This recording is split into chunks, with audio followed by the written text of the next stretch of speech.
Olá, alunos, tudo bem com vocês? Vamos começar mais uma aula de geografia e o tema da nossa aula é uma continuação sobre a geografia regional, abordando hoje o Nordeste brasileiro. Essa é uma região extremamente importante para o Brasil e também importante para os vestibulares, principalmente se vocês objetivam prestar vestibular na região.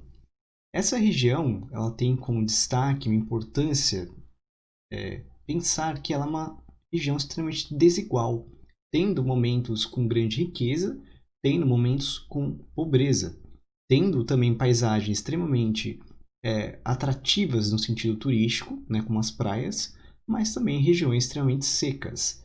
E é isso que é importante entender desse tema. Vamos para a aula, então. Temos aqui, na primeira parte, a introdução, em que nós estamos abordando sobre os elementos principais sobre esse tema. É fundamental que vocês, vestibulando, entendam que a região Nordeste é uma região de contrastes, ou seja, conforme dito, é uma região em que nós temos pontos extremamente com riquezas, né? Nós vamos ter, por exemplo, regiões com exploração do petróleo, vamos também ter regiões valorizadas com agronegócio, fruticulturas que vão ser expandidas e comercializadas no mundo afora. Porém, teremos também momentos que será extremamente pobre, e essa pobreza, que é um fator marcante na região Nordeste, pegando boa parte da sua região, será um fator extremamente crítico. Bom, também temos locais que às vezes são extremamente produtivos, como as regiões canaviais, em que temos a cana-de-açúcar, por exemplo, né, que vamos lembrar na história do Brasil, colônia, em que essa região teve uma grande importância. Os solos massapês, muito utilizados na produção de cana-de-açúcar, antes e atualmente. Até hoje nós temos grandes usinas de cana-de-açúcar.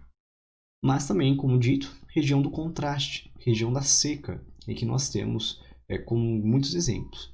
Possivelmente você, vestibulando, deve muitas vezes associar o Nordeste de forma errônea simplesmente com uma área muito seca, área pobreza, e não é bem assim conforme nós veremos nessa aula. Bom, outro ponto muito importante entender é que a região Nordeste ela tem uma imensa força política, e essa imensa força política leva então muitos políticos, tanto aí a cargos como presidente, deputados, senadores e prefeitos e governos estaduais também, a buscarem esse apoio da região Nordeste. Isso é fundamental destacar que ela vira então curral eleitoral, tendo esse destaque por conta de vários. Primeiro, tendo 56 milhões de habitantes, a região Nordeste inteira. Isso são dados um pouco mais antigos, do IBGE, não é do último censo, mas isso acaba sendo só para a gente ilustrar a quantidade de população. Ela só não ganha de São Paulo, na verdade a região Sudeste que nós estamos abordando. Outro exemplo nós temos é que a região ela tem 9 estados, conforme nós vamos ver aqui nesse mapa. Ela compõe, já no Congresso Brasileiro, 27 senadores e temos 81 cadeiras no Senado. Essa aí é o segundo maior código eleitoral. E ela também é responsável pela segunda maior bancada no Congresso. Contudo, se observarmos o PIB dessa região, ela é que menos tem participação. Lembrando que a região Sudeste ela acaba concentrando isso. Portanto, se olharmos esses fatores que estão destacados, nós vemos que, principalmente, ele acaba sendo extremamente importante. Mas importante o quê? As ideias de políticas públicas na região.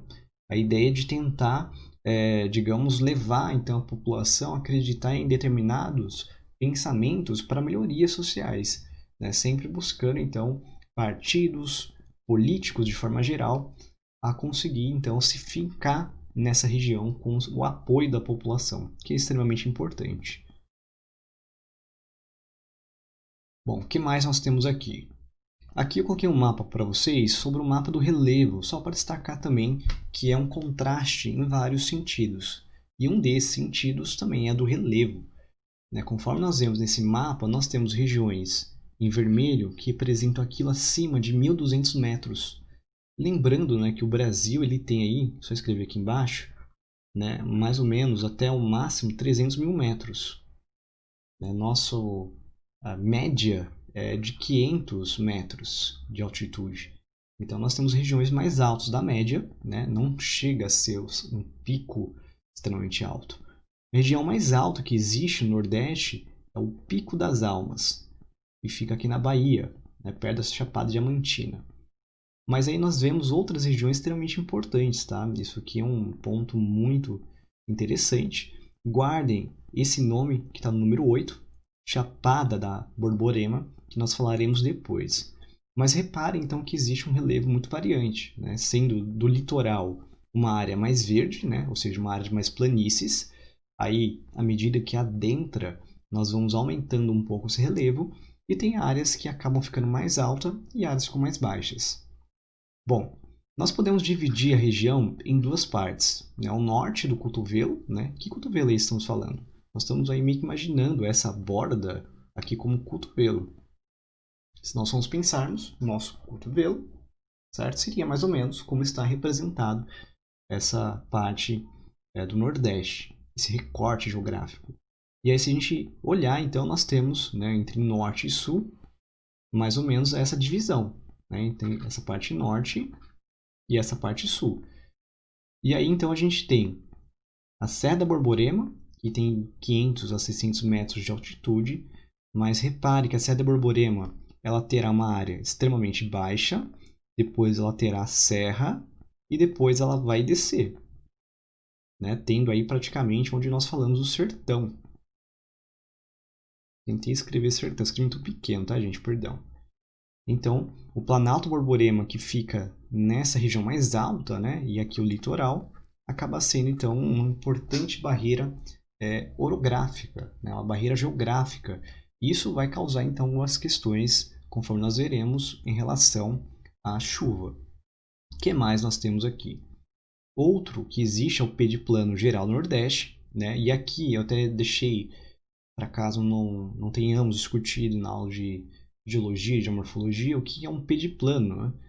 É uma superfície que apresenta topografia plana, suavemente inclinada e secada. Então, por um lado, ela vai ser plano e aí ela vai ser inclinado, ou seja, seco, corte, seria um corte praticamente. E aqui ele fala que são serras onduladas, em que tem o Inselberg, que são ilhas de pedra, e formação rochosa sobrepostas. Tem então uma característica bem diferente, esse pediplano geral do Nordeste, que vai pegar essas regiões aí do Ceará, Rio Grande do Norte, Paraíba e Bahia. Ele toda essa parte está na região norte, todo esse pediplano, esse conjunto aí de relevos que estamos vendo, com Chapada do Araripe, temos aí a Serra do Ibiapaba, são nomes bem difíceis que são de origens da população nativa na época. Então são nomes extremamente diferentes para nós. Bom, o que mais nós temos? E ao sul, nessa região aqui onde nós estamos na Bahia, nós temos o Planalto Baiano, ou seja, uma região mais alta, tendo a Chapada Diamantina e do Araripe, que nós temos então essa parte, uma extensão da Chapada. E aqui nós temos as chamadas chuvas orográficas, que acabam tendo chuvas. Aqui vou destacar em azul, essas regiões acabam tendo mais chuvas por conta do relevo, conforme nós falaremos. E aí fica então um belo contraste. Seguindo aqui nós temos a história econômica. O que é importante entender aqui, alunos? É fundamental entender que a região Nordeste, em outras épocas, elas tinham uma grande importância econômica. Lembrando que a primeira capital vai ser em Salvador, no Brasil, na Bahia, e a segunda Rio de Janeiro, e a terceira em Brasília, no Centro-Oeste. Entendendo essa importância do porquê Salvador era uma capital brasileira, tinha então toda a concentração econômica nesse local.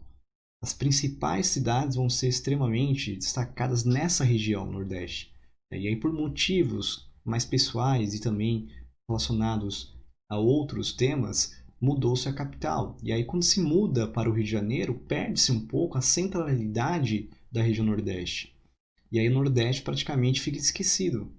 E quando ele fica esquecido, isso leva então a processos extremamente críticos, né, como falta de investimento e assim por diante. E lembrando que depois, né, vai tudo ser polarizado, a concentração de atividades no Rio de Janeiro e em São Paulo, por conta do café, da indústria, que vão vir sucessivamente. Então, pela história brasileira, nós temos que entender que o Brasil colônia ele vai levar então um crescimento na região Nordeste e depois ela vai ter uma estagnação. E essa estagnação, ela praticamente não retoma, não volta.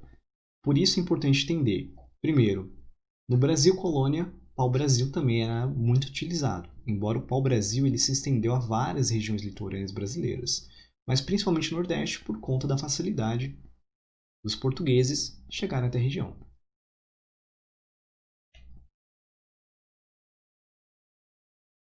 Tomando água é muito rápido, tá, gente? Vamos fazendo uma aula mais direta, né? Então, tentando controlar um pouco.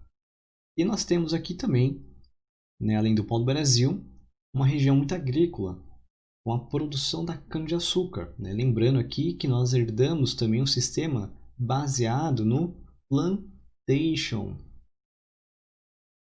com grande concentração de terras, trabalho escravo, monocultura, que aí entra a cana-de-açúcar, e voltada para o mercado externo. Não ficava no Brasil essa produção, ele era vendido em Portugal. Outros pontos importantes. Lembrar que aí a relação da colônia Brasil e metrópole Portugal tinham controle sobre as terras, afinal, tudo era de Portugal. E uma forma de tentar dividir e garantir que houvesse uma ocupação efetiva no Brasil, evitando a perca do território para a Espanha, Portugal então estimulou as chamadas capitanias hereditárias, que você já deve ter visto em história, né, pelo menos uma vez na vida. E lembrar que essas capitanias hereditárias era uma herança, né, de pais para filhos, e essa herança ela vai ser a responsável pela formação da alta concentração de terras.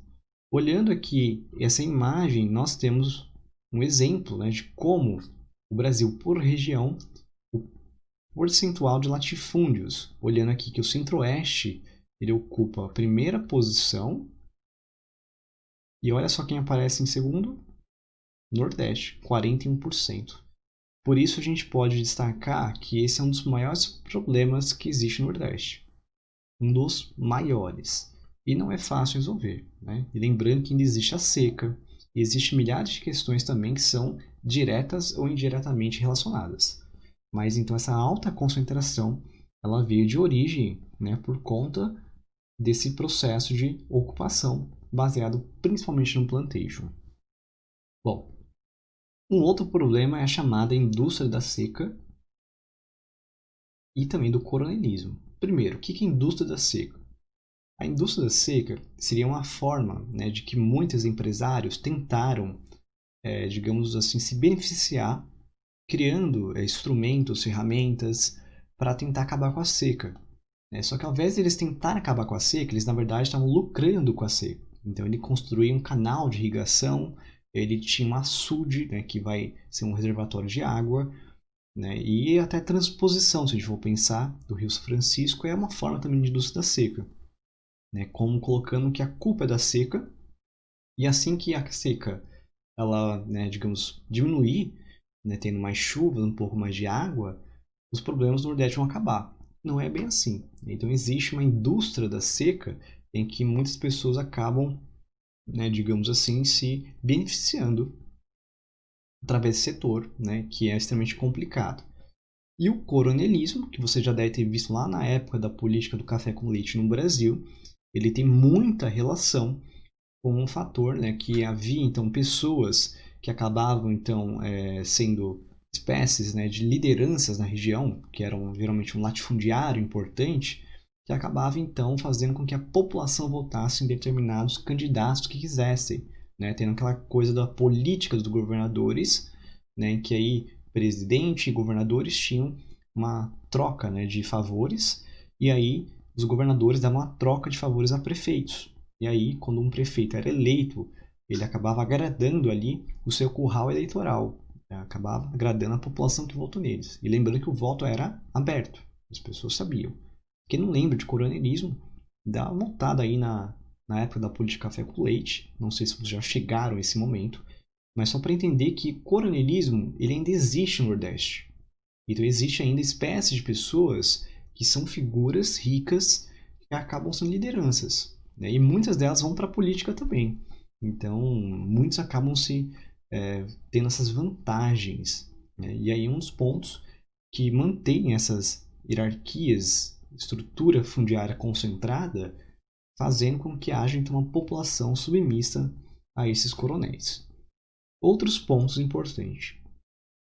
Temos a chamada ineficiência das políticas de apoio estatal. Muitos desses apoios, lembrando, eles vêm com a mesma ótica da indústria da seca.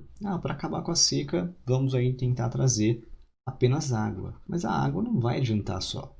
Não adianta chover no Nordeste, isso não vai acabar com a desigualdade, né? Sendo que é uma região extremamente concentrada a questão fundiária.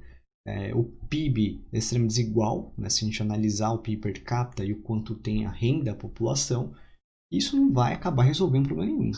Então, existem muitas políticas de estatais que são bem complicadas, né?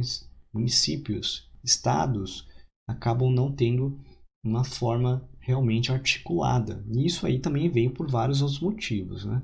Mas só para ilustrar.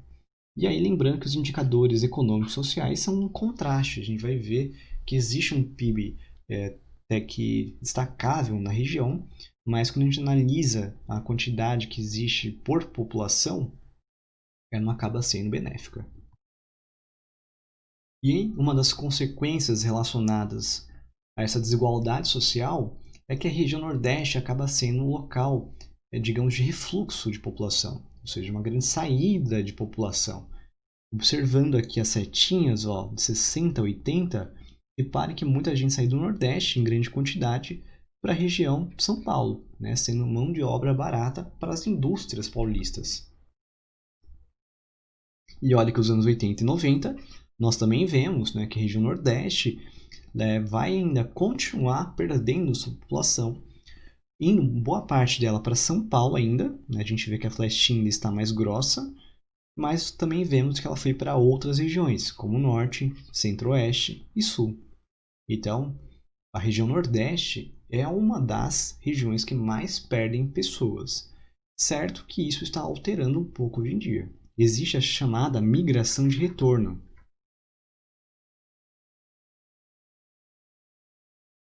Isso é a partir mais de 2000, mas ainda o número é pequeno, né? Que seria pessoas que viveram na região de São Paulo, por exemplo, nos anos 60, 80 e 90, e aí começaram a melhorar de vida e voltaram, retornaram à sua terra natal e acabaram então investindo na região, né? Então existe esse número e também muita gente acabou indo para a região por conta de questão de trabalho. Existe uma tecnologia que está sendo desenvolvida na região Nordeste que está atraindo uma mão de obra qualificada, né? Então as pessoas se estudam em São Paulo, se formam e vão para a região Nordeste.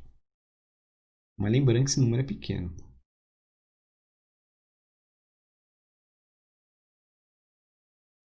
Bom, temos aqui dois mapas, só para ilustrar esse ponto mais destacável, né? Tendo aqui o PIB brasileiro e a participação por região total da população, vendo que o Nordeste ele tem aqui 27,8, esse dado aqui de 2010, né? Lembrando que a gente já viu que o dado ele já dobrou, né? Eu acho que é de 2018 aquele dado que eu tinha mostrado antes. E aqui nós temos o PIB, 3,5. Então isso aqui é um... tá, eu agora entendi o que aconteceu. É que aqui o dado ele está em participação, então em porcentagem, tá? Então esse 27,8 é porcentagem do Brasil, não é o dado relativo. Nós tínhamos falado que era mais ou menos 47, se não me engano, né? Deixa eu até voltar aqui. Aproveitar que estamos com essa possibilidade. 56 milhões de habitantes tínhamos falado, né? Então não é esse número. Mas ele seria então responsável por 27,8%. Mas esse dado é 2010, né? Ele deve estar em descompasso com esse outro. Acho que esse outro é um pouco mais atual. Mas só para a gente ver então que ainda o Sudeste é que mais concentra, né? Mas é o segundo maior estado que nós temos. Em relação ao PIB, ele é responsável por 13,5%. Tá? É isso que é o dado está querendo dizer. E aqui temos a questão da desigualdade no Brasil.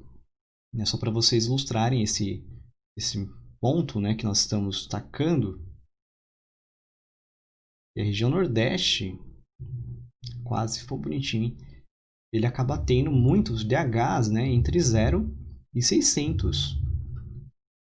E lembrando que o DH, quanto mais próximo a 1, melhor o índice. Então, por exemplo, a região de São Paulo, com 0,814, o estado de São Paulo inteiro. E lembra que isso é uma média, então quer dizer que tem municípios com mais números, né, do que o 0,814 e tem aqueles com menores.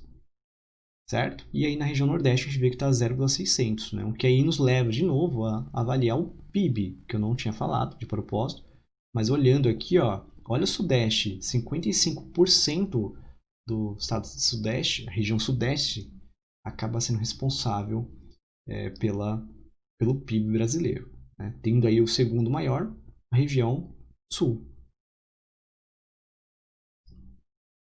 Certo? Mas olha a quantidade de população. Então isso aqui mostra bem um contraste. E aí um dos pontos também muito importante entender é que existe uma indústria petroquímica na região. E aí temos um dado aqui de 2019, né, no ano passado, em que a Petrobras fez a maior descoberta no Nordeste desde o pré-sal, né, em regiões de Sergipe, Alagoas, falando que vai extrair o equivalente a 1/3 da produção atual brasileira. Então, nós vamos aumentar bastante nossa produção de petróleo. E isso mostra, então, como é uma região que tem um contraste. Né? Tem a seca, a pobreza de um lado, mas por outro tem suas vantagens, vamos dizer assim. Bom, e agora chegamos ao ponto principal, entender que a região Nordeste ela é subdividida em várias regiões. Né? Então, um critério estabelecido aqui são vários. É o natural, né? Ou seja, ele aborda relevo, ele aborda clima, vegetação, mas também aborda a parte econômica e social. Então essas 4 regiões têm que estar marcadas na cabeça de vocês. É fundamental caracterizá-las. Entender, portanto, a diferença entre a Zona Mata, o Agreste, Sertão, Meio Norte, o que é semelhante, o que é diferente. Né? E entender que quando nós falamos que a região Nordeste é pobre, nós nos referimos principalmente ao sertão. Né? E aí, se a gente vai avaliar a Zona da Mata, ela não tem nada parecido com o sertão. Isso é um ponto muito importante de entender. Certo? Bom, lembrando que isso, para quem prestar vestibular na região Nordeste, é evidente eles vão cobrar muito mais específico. Mas aqui na aula a gente vai ter os temas gerais, que podem inclusive cair na FUVEST, pode cair na Unicamp, pode cair na Unesp, pode cair em qualquer vestibular desses conteúdos mais tradicionais e característicos sobre esse tema. Começando então pela Zona da Mata. A Zona da Mata ela é responsável por 23% da população, região Nordeste. Ela é onde concentra a parte econômica, né? Ela tem bastante participação no PIB da região e é onde estão as principais metrópoles, né? Lembrando que elas ficam próximas às regiões litorâneas. Então as capitais de cada estado estão nessa Zona da Mata. Olhando o mapa, nós vemos aqui a Zona da Mata, né? Essa zona litorânea. E essa região ela vai ter um clima tropical quente e úmido. Então reparem, clima tropical, não é semiárido, é clima tropical. Então tem 2 estações do ano bem definidas, né? Verão quente e chuvoso e um inverno frio, né? Brando, né? Vamos dizer assim, e seco. Então é natural, né? Embora aqui se repare que ele é um tropical mais quente e mais úmido do que o típico. Aqui nessa região os rios são perenes, ou seja, são rios que nunca secam, e a vegetação que tem é a Mata Atlântica. não é a caatinga. Então, tome cuidado com aquela generalização. Tá? Então, Zona da Mata, 23% da população nordestina, clima tropical quente e úmido, rios perenes e Mata Atlântica. Atividades econômicas, vamos lá. Eles têm, nessa região, um apelo turístico muito forte, né, que nós temos, então, benefícios e também temos problemas. Né? O benefício que a gente pode falar é que ela gera uma renda e emprego, né? E aí, outros fatores, atração de investimentos, melhorias de infraestruturas, né, como prédios, por exemplo, boa parte também do dinheiro do Estado vai se dar a tentar ajudar, por exemplo, rodovias, vai tentar ajudar nessa forma para tentar atrair mais pessoas para o turismo. Né? Imagina quanto estão sofrendo hoje com o coronavírus de não conseguir, então, o turismo. Né? Muitos locais vão fechar. Então, sem dúvida alguma, o turismo tem esse problema, né? Que ele é extremamente dependente do turismo e fica, então, à mercê da questão da sazonalidade da atração de férias. Né? Do verão, muita gente vai, e no inverno, nem tanto. Né?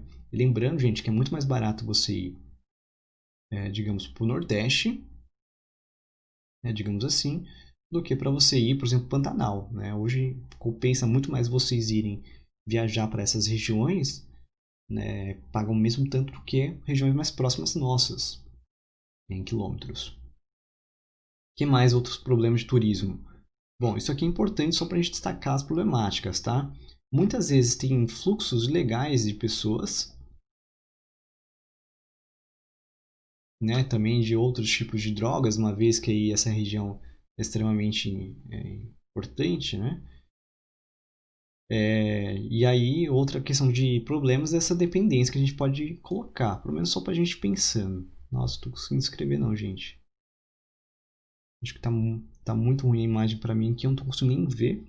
Deixa eu também não ajeitei minha parte, tá? Mas só para traduzir aqui, ó, fluxos legais e dependência do que? Dependência do turismo, não do espaço. A região em Recife, ela tem aqui um porto digital. A gente vai falar um pouquinho melhor dela, mas essa região, conforme diz, ela é uma de alto investimento tecnológico.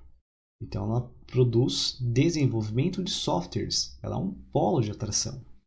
Isso aqui é uma forma de tentar incentivar, né, a região que tem essas produções. Outro ponto, exploração do petróleo em Pernambuco e Bahia. Então a região de Pernambuco e Bahia, elas têm as maiores atividades do Brasil. Né, e está aí também com pré-sal. Lembrando que o pré-sal ela não fica na produção, digamos, onshore, né, que seria dentro do continente. O pré-sal ela fica offshore, né, para fora, né, do continente. Então, só para destacar aqui, off e on. Onshore, dentro do continente, e offshore seria para fora do continente, a exploração do petróleo. A região ela tem ainda uma presença, né, de agricultura estilo plantation, porque aqui nessa região que ainda vai se manter as usinas de cana-de-açúcar. Então, ainda com solos massapês, vão ainda produzir muita monocultura de cana-de-açúcar e também de cacau. Né? Tem no destaque cana, né, no Pará, na região aí da Paraíba, perdão, e Rio Grande do Norte. E aqui em Cacau, Bahia. E a região que concentra as indústrias maiores é Recife e Salvador. Bom, aqui temos outra imagem. Esse aqui é o porto digital que estávamos falando. Então, vejam só que tecnológico, que incentivo que tem nessa região.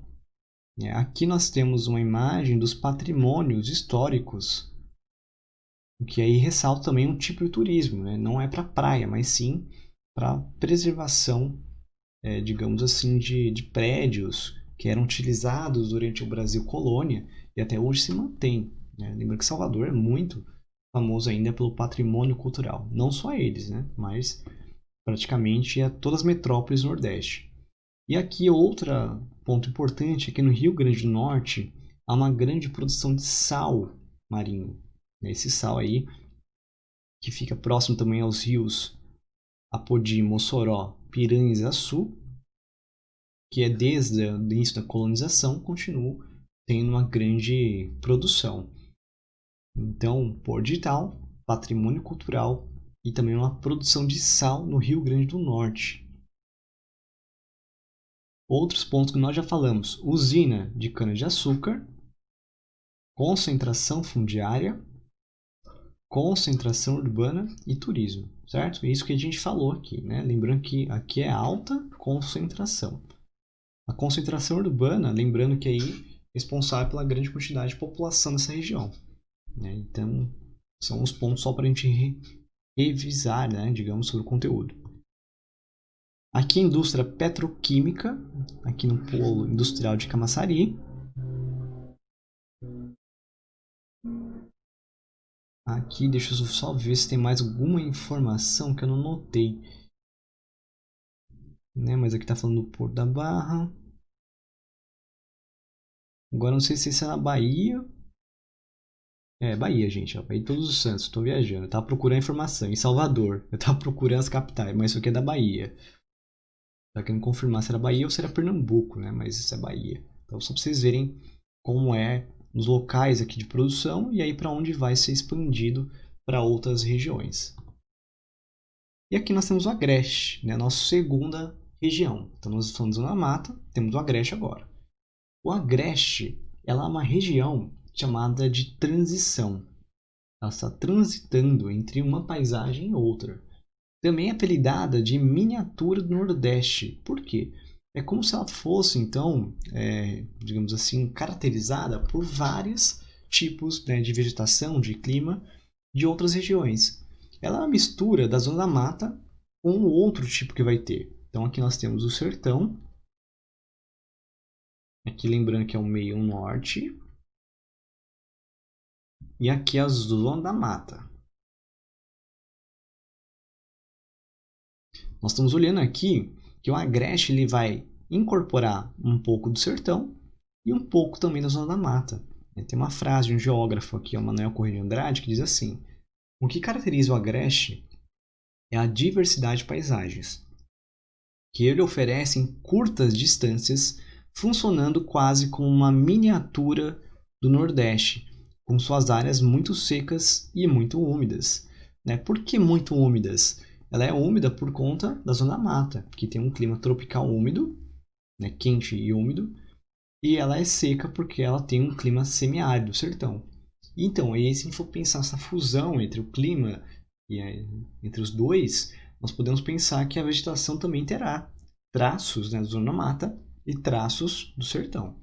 Por isso que ela vai ter solos pedregosos, ou seja, com pedras, duros e um pouco de areia. Reparem que está pegando aí o arenoso com o sertão. Aqui nós temos um conceito importante. Ela sofre, o Agreste, uma transumância com a zona da mata. Por que transumância? Nós vamos falar no outro slide, por enquanto, tá? Essa é uma região que tem a policultura.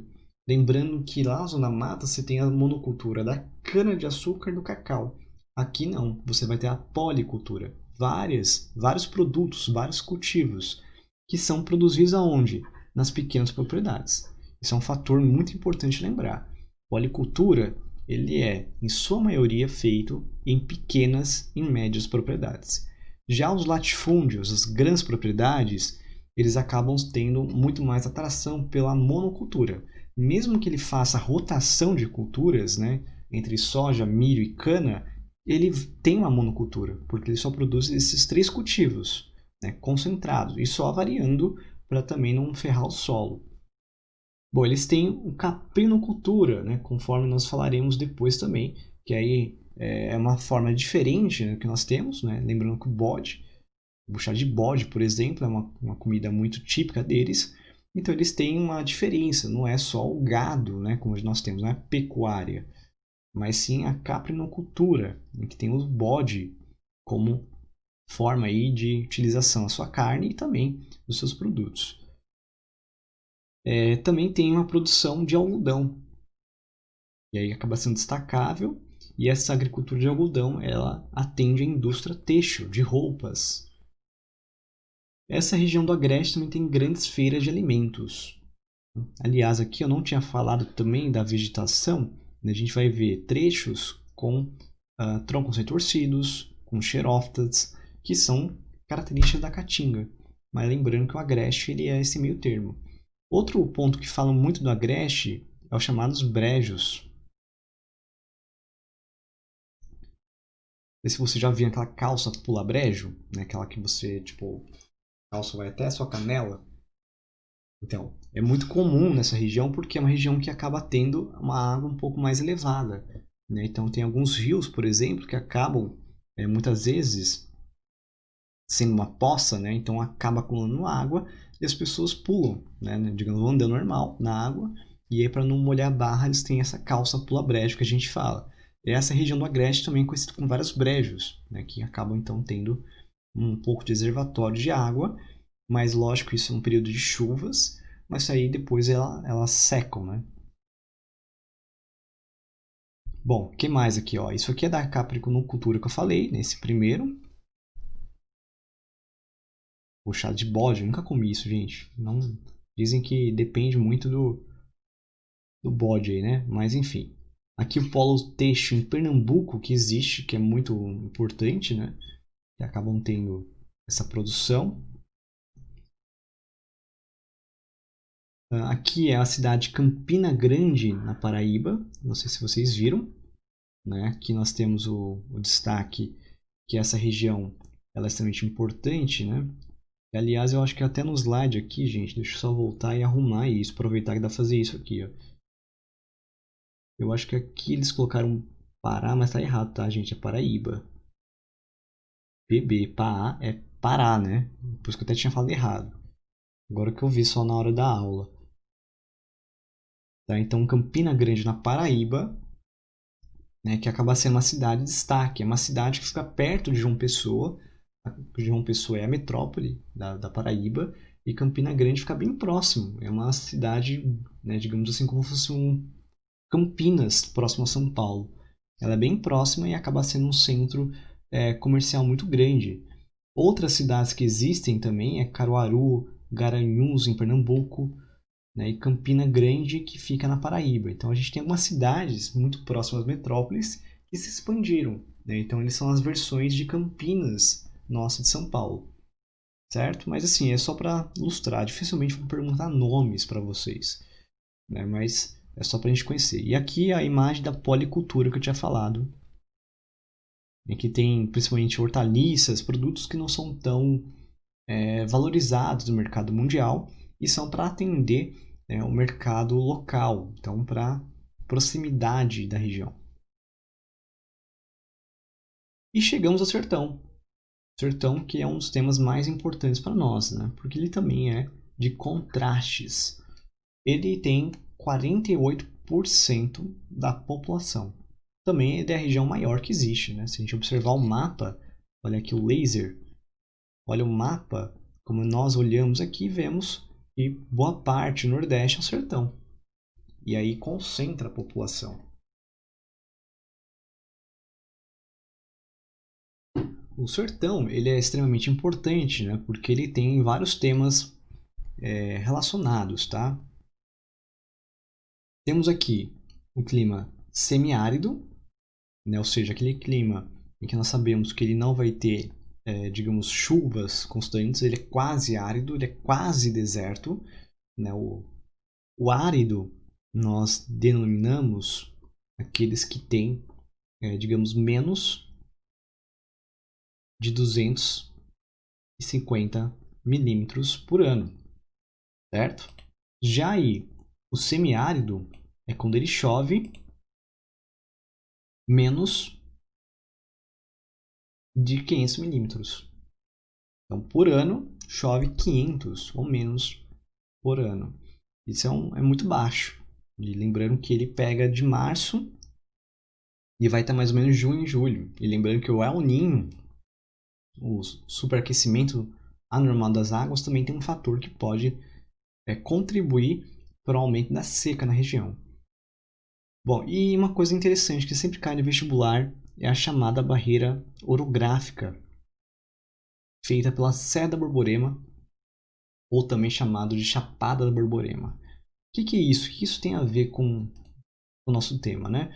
Se a gente observar esse mapa com essa imagem, aqui a área litorânea, né, que aqui é a zona da mata, esse verde mais escuro, esse mais claro é o agreste, e aqui é o sertão, e lembrando que isso é o meio norte, tá?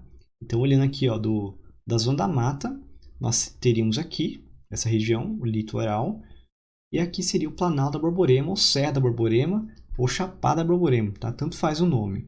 E observem, né, que os ventos úmidos que sopram, então, da área litorânea, do mar, trazendo umidade para essa região, vem soprando nessa direção, né, sentido leste a oeste, né, só para a gente demarcar aqui ficar mais fácil, gente. Leste a oeste. E aí nós vemos então que esses ventos úmidos vêm soprando por aqui para levar então o quê? Espera aí só um pouquinho, que eu acabei clicando num botão aqui. Vem trazendo então chuvas para a região. Essas são chuvas orográficas, né? Orográfica são chamadas chuvas de relevo também. Então, quando esses ventos úmidos vêm nessa região, encontram esse relevo que é um obstáculo natural, força com que os ventos úmidos tenham que subir, tenham que ser ascendentes. E à medida que eles vão subindo por conta dessa altitude maior, né, lembrando que ele vai ter mais ou menos entre 500 e 800 metros, mais ou menos, esses ventos úmidos então vão precipitar. Eles vão virar então, né, o processo que nós vimos de como ocorre uma chuva.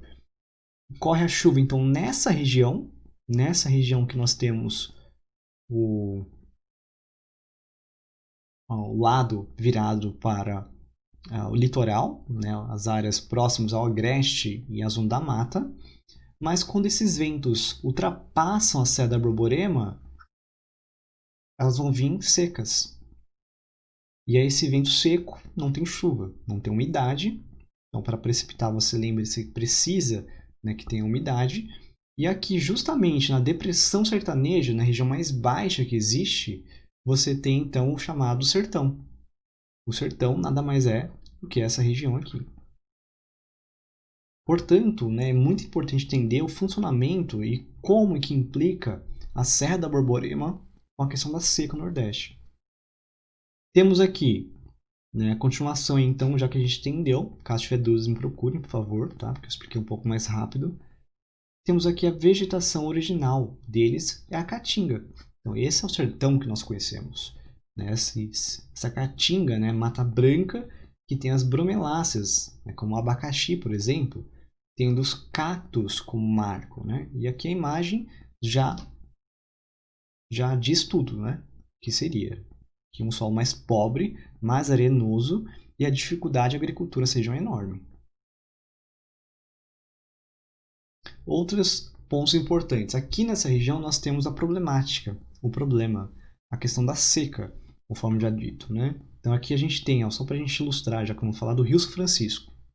O Rio São Francisco, que terá aquela transposição, ele nasce em Minas Gerais, estão vendo aqui? Olha Minas, olha Belo Horizonte, na Serra da Canastra, vem, né, digamos, percorrendo essa região. E aqui que ele vai ter os pontos principais. Né? Na Bahia ainda ele vai ter uma grande continuação. Mas quando ele chega aqui mais ou menos perto de Pernambuco, ele já tem aquela problemática, né? Essas regiões, digamos, do Nordeste. Então essa região aqui acaba tendo uma grande participação do Rio São Francisco, que é um rio perene, e é uns poucos rios que acabam então chegando próximo. E existem muitas hidrelétricas, né, ao longo do rio, conforme nós vemos aqui nessa imagem.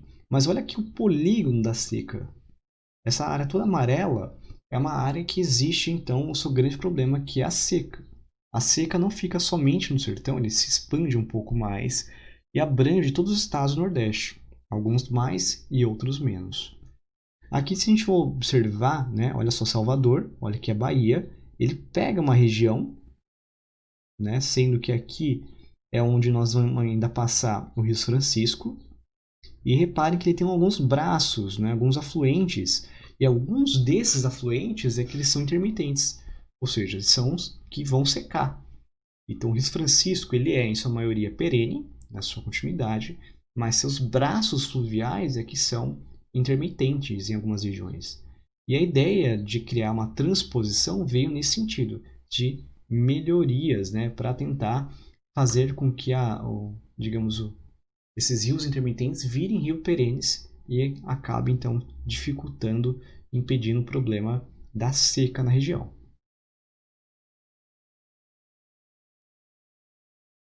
Continuando, nós temos aqui a chamada indústria da seca. Eu já expliquei lá na introdução. E também temos o chamado mito da seca.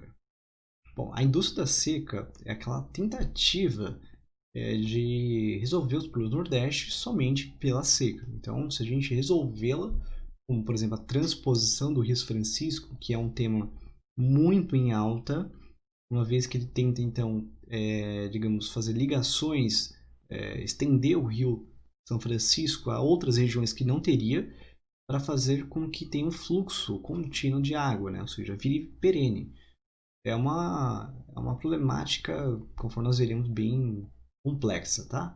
Mas aqui só para a gente entender o indústria da seca como uma tentativa, então, de culpar a seca e como forma da pobreza, enquanto na verdade isso se esbarra no chamado mito da seca.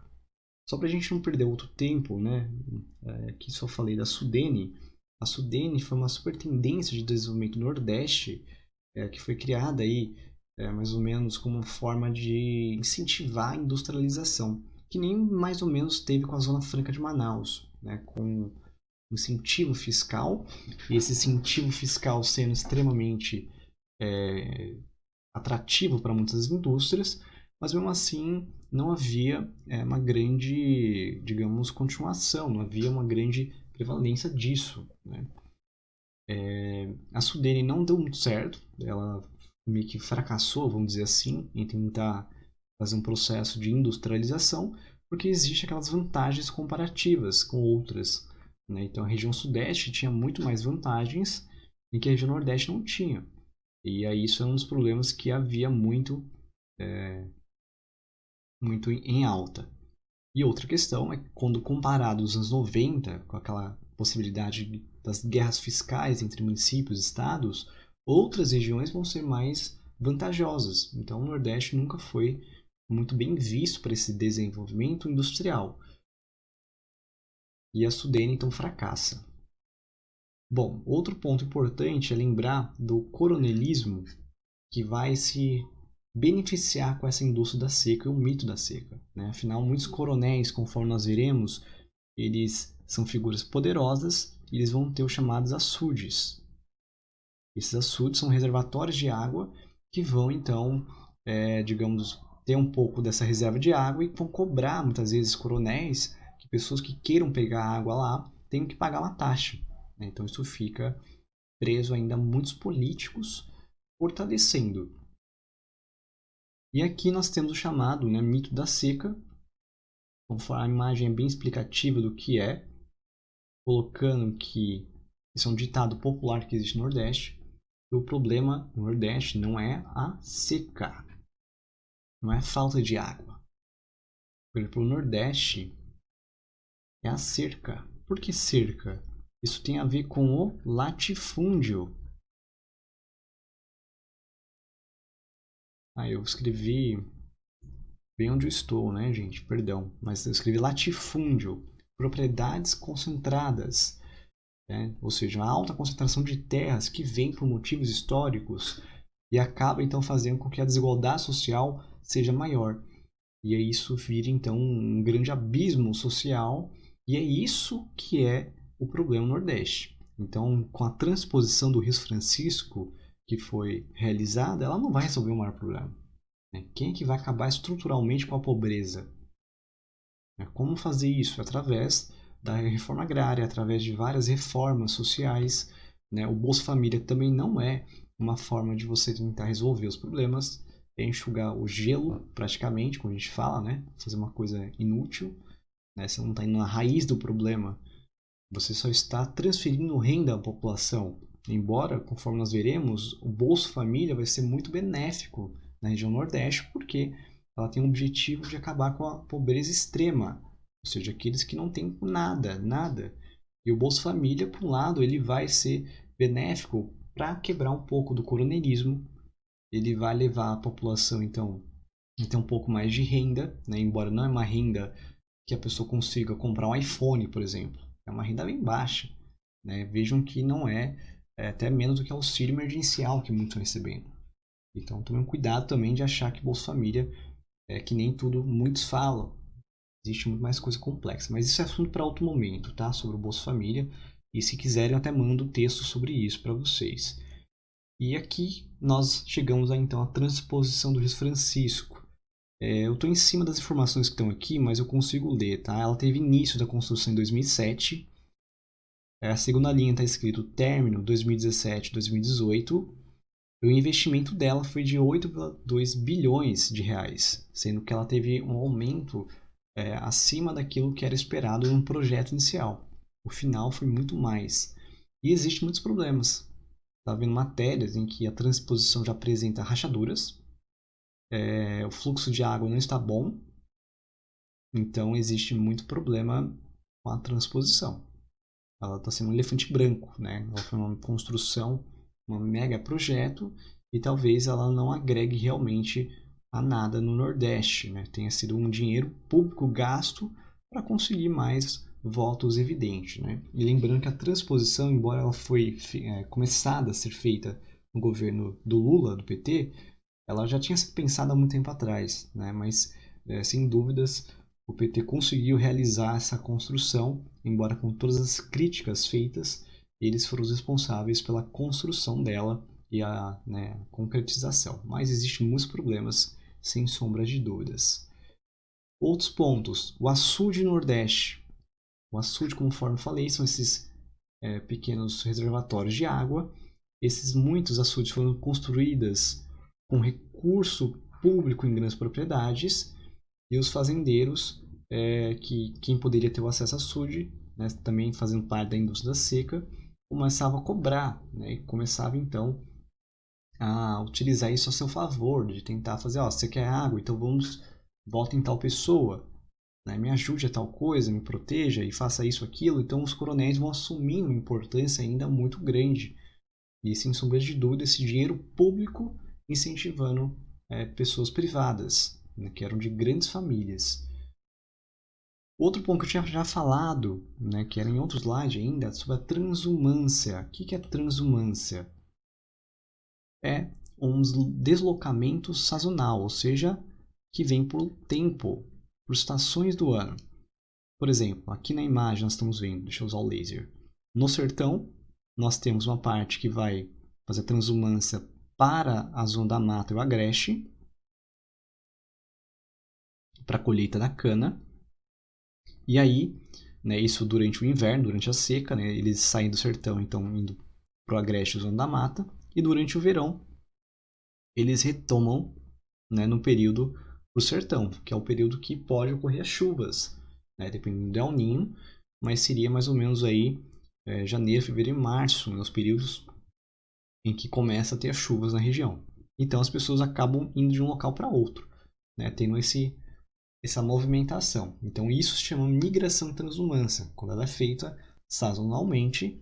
E no caso aqui nós temos o exemplo de pessoas que saem do período da seca, que é mais drástico, e vão trabalhar na colheita de cana na zona da mata e no agreste também.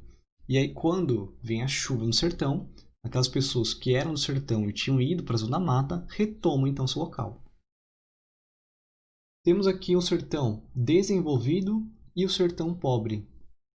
O sertão desenvolvido é aquele que trabalha com a fruticultura. Então vejam só a contradição. O sertão ele também tem seu contraste, né? Muito próximo aos rios do Rio Francisco, e os canais de irrigação levam então a água, né, para a fruticultura.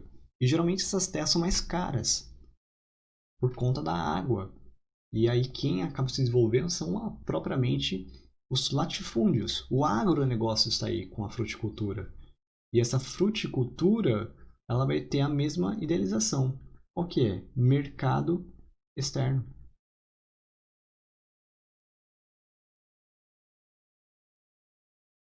Então, muita essa água do Rio Francisco, um dos poucos rios perenes que existe no Nordeste.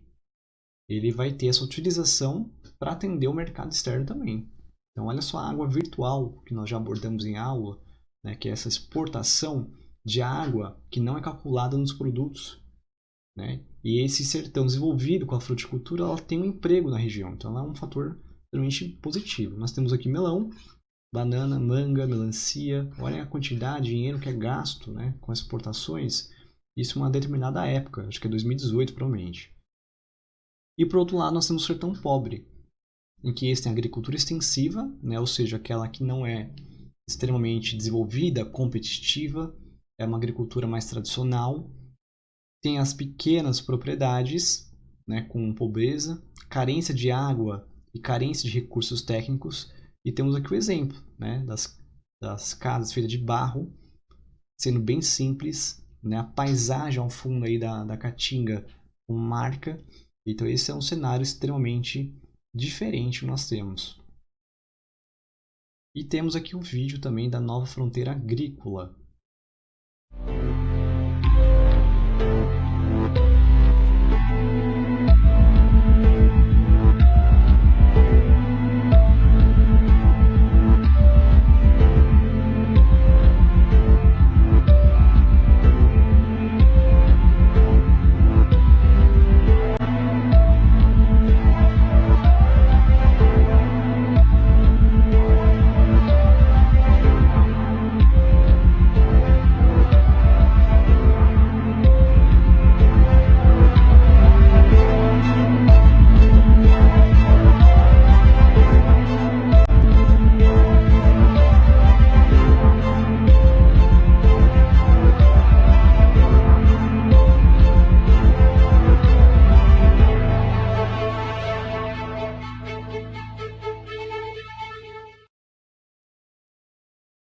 E vamos para o meio norte. O meio norte que pega Maranhão e o oeste do Piauí. Ele tem aqui 13% da população. Essa é uma região extremamente diferente. Ela tem muito mais marca, o clima equatorial. Repare então a transição que existe, né? Aqui seria do semiárido, né, que seria o sertão. Aí nós temos o agreste, que seria meio termo, né? Seria mais ainda próximo ao tropical. Então aqui nós temos até um clima equatorial. Ele está mais próximo à região norte do Brasil. Certo? Lógico, isso aqui analisando, mas existe uma área de transição. Existe uma área ainda então de clima semiárido, o mais próximo possível, mas existe uma área também de equatorial, então ela é meio termo entre os dois. E a vegetação original deles tem a Mata dos Cocais, Babaçu, Carnaúba. Né? Essa região aqui ela é extremamente diferente, ela é um tipo de produção que vai atender a indústria farmacêutica. Uma parte dela também tem a presença do cerrado, então vejam só que importância, né? E aí o que eu estava falando da indústria farmacêutica, ela tem as atividades extrativistas, né? Os quebradeiros de coco de Babaçu, mas também eles têm uma produção feita por soja, arroz e também extração de mamona, né? Para ir realizar para a indústria farmacêutica, que é produtos de beleza, produtos também remédios, entre outros também. Olha o exemplo aqui do que nós temos do extrativismo, né, que sendo que o maior que a gente tem é o babaçu, né, que aí é o que a gente chama de matos cocais. Mas também há, o latifúndio para a criação de gados. Que mais tem na região também? Existem algumas áreas de campos inundáveis.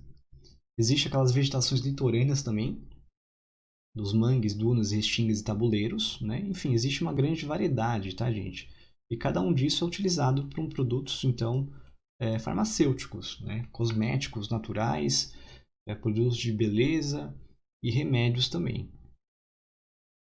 E aqui outra paisagem que só mostra a mudança, né, gente? Lençóis maranhenses, Maranhão, né, feito pelas dunas, do lado esquerdo de vocês. E aqui em cima de mim vocês têm a agropecuária, né, que é o grande setor também da produção de soja. E lembrando que essa produção de soja vai vir com Matopiba. certo? Que vai ser uma grande região que pega então os estados Maranhão, Tocantins, Piauí e Bahia. E aqui para a gente fazer um quadro geral, gente. Essa imagem aqui eu incluí mais uma, que é da fruticultura, né, para a gente pensar nessa questão, e vamos ver alguns quadros gerais para acabar a aula. Temos aqui a área ocupada, né, pela região Nordeste, em que nós temos destaque, então, 30% da região Nordeste, perdão, é do meio norte, né? Então isso aqui, estamos falando pela área, né? 30%. O Sertão, ela é a maior área, 60% do Nordeste, né? Isso aqui, lembrando que isso é a área ocupada. O Agreste é apenas 3% e a Zona da Mata é 7%. Mas lembrando que uma parte da população se concentra na Zona da Mata e a parte mais importante econômica é também na Zona da Mata. Já o Sertão, que ocupa a maior parte, 60%, é a região que concentra a maior quantidade de população e é a região mais pobre. Então, esse é o contraste que nós temos. E a concentração populacional, olha aqui. Nós temos o meio norte, a zona da mata, né, e o agreste sertão. Repare, então, que a concentração populacional, primeiro, sertão, segundo, zona da mata, né, que é essa região litorânea. Aquele contraste que nós tínhamos falado. Lembrando que a zona da mata ocupa aí 7% apenas. Né? O sertão ocupa 60%. Então é um contraste enorme que nós temos nessas regiões. E aqui nós temos os climogramas, né? Que é aquela forma de representação climática sobre a quantidade de chuvas e também a quantidade, digamos, de temperatura ao longo do ano. Nós vemos aqui na imagem, então, né, do lado esquerdo de vocês, o clima tropical úmido, a zona da mata. Então olhem só a quantidade de chuva, lembrando que esses retângulos é que indicam a chuva.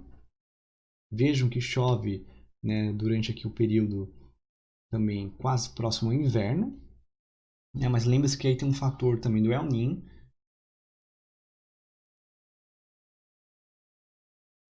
O fator El Niño pode acabar atrapalhando aquele nosso pensamento do clima tropical com chuva somente no verão. Tá? O El Niño pode atrapalhar, ele pode estender essa chuva a partir de março, né? Então vejo que março chove bastante, mas no período de inverno também está. Né? E isso aí pode ser então um fator próximo ao litoral, né? E também você tem que levar em conta a questão do El Niño, certo? E aqui do lado direito vocês têm o clima semiárido, o sertão, em que ele mostra, né, que a quantidade de chuva, o máximo que está indicando aqui, chega a 50. 50 milímetros. E o máximo que ele chegou aqui, ó, isso que indica esse número aqui em cima, 278, ele indica o total pelo ano. Pelo ano que foi feito esse climograma aí, que não está indicado. Não sabe se foi 2019, 2018, se foi em 10 anos, não sabemos, que não está indicado, né? Porque aqui é só para ser didático. Não está sendo científico esse dado aqui. E aqui a gente vê então que existe pouca chuva, né? A partir principalmente aqui de março, começa a aumentar, né? E aí depois ele decai, certo? Mas é a quantidade bem pouca. E a temperatura sempre alta, né? Que é essas linhas que nós estamos vendo aqui. Esse em verde e esse em vermelho que indica a temperatura. Certo? Só para a gente relembrar, não esquecer de como analisar. Então, semiárido e zona da mata mostram, digamos, o contraste que existe no Nordeste. E para encerrar, nós temos aqui esse quadro climático de vegetação, mostrando então um esqueminha só para a gente pensar. É uma boa forma de estudar. Vocês podem completar mais ainda, inserir a parte política, econômica, social, fator curiosidades, por exemplo, e preencher esse quadro comparativo para facilitar na fixação do conteúdo de vocês. E esse aqui eu deixo para vocês então estudarem, para que vocês consigam identificar. Né? Lembrando aí, então, zona da mata, clima quente e úmido, chuvas de inverno. Agreste, quente, chuvas regulares. Sertão semiárido. Né? O meio norte ele tem características do sertão, ou seja, semiárido. Né? Do centro-oeste, que aí seria o clima tropical. E da Amazônia, que é o clima equatorial. Né? Então a gente já tem esse contraste enorme que existe no Nordeste. E vamos parar com aquele preconceito de achar que o Nordeste é tudo pobreza. E não é bem assim. Bom, e aí a vegetação também segue o mesmo esquema do clima. Beleza? Encerramos a aula por aqui, né? Perdão pelo tempo, ele passou um pouquinho a mais do que eu queria, né? E aí vocês ficam então para resolver os exercícios da apostila. Lembrando que se houver dúvidas, eu estou disponível no WhatsApp, ou também se precisar eu abro uma sala no Hangout. E bora estudar, vestibulanos. Até mais!